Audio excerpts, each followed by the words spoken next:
A major legal battle erupted after a federal court in Oregon blocked the Trump administration from deploying Oregon's own National Guard troops. But in a surprising twist, the White House turned around and ordered troops from California to head into Oregon instead. Yeah, California's troops, crossing state lines, despite a judge's direct order saying no. So, what's going on here? Why is this happening, and what does it mean for the balance of power in America? Let's unpack this together. So, here's how it all started. For weeks, protests outside an IC facility in Portland have drawn national attention.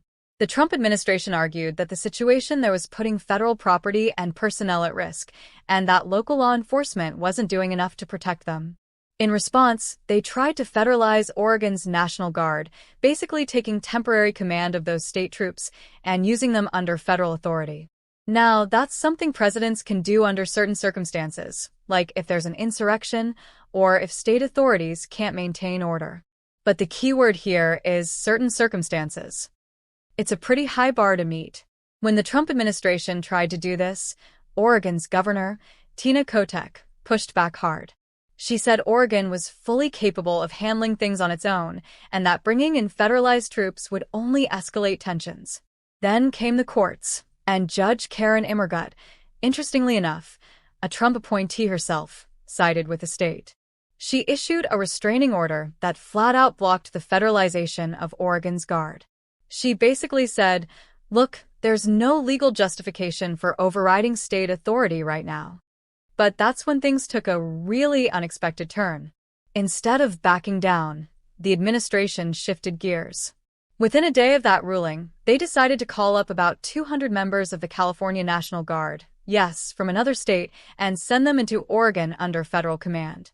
The White House argued that since the troops weren't from Oregon, the court order didn't technically apply. It was a legal workaround, or at least that's how they saw it.